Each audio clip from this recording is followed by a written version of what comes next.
সন্তান পালনের বা আমার সন্তানকে আমি যোগ্য হিসাবে, উপযুক্ত হিসাবে, আমার মন মতো তৈরি করার প্রতিবন্ধক হিসাবে যে কয়টি জিনিস মনে হয় তার মধ্যে একটি উল্লেখযোগ্য দিক হলো অজ্ঞতা। অজ্ঞতা বলতে বোঝানো হচ্ছে সন্তান পালনের অজ্ঞতা।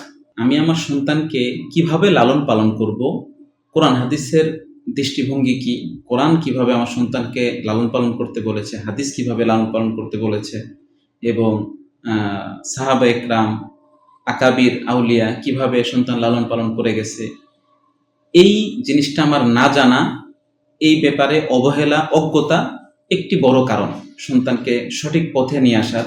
দেখেন, আমরা ছোট একটি চাকরির জন্য, যেখানে দেখা যাবে 20, 30, 50 হাজার টাকা স্যালারি পাবো, এরকম একটি চাকরির জন্য আমরা 2, 4, 5 মাস, 6 মাস, 1 বছরও ট্রেনিং করতে রাজি আছি। ট্রেনিং করি, ট্রেনিং করার পর চাকরিতে জয়েন করি দুনিয়ার একটি স্যালারি মাস প্রতি যেটা পাবো সেটার জন্য।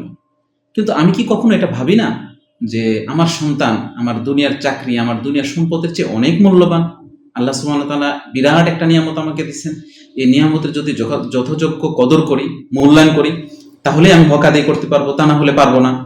তাছাড়াও তো দুনিয়াতে আমি যদি আমার সন্তানকে উপযুক্ত হিসেবে তৈরি না করতে পারি, দুনিয়াতেই তার শাস্তি ভোগ করবো আমি। একটা চাকরির জন্য যদি আমি 2, 4 মাস, 6 মাস ট্রেনিং করতে পারি, কিন্তু আমার দুনিয়া এবং আখিরাতের অনেকাংশে কল্যাণ নির্ভর করতেছে আমার সন্তানকে উপযুক্ত তৈরি করার পিছনে।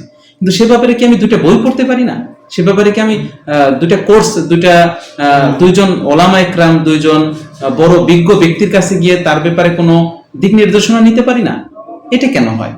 আমাদের এই অজ্ঞতা, আমাদের এই অবহেলা, এটাই আমাদের সন্তানকে যোগ্য মানুষ হিসেবে তৈরি করার পিছনে একটি গুরুত্বপূর্ণ বাধা। আল্লাহ তাআলা আমাদেরকে বোঝার এবং আমল করার তৌফিক দান।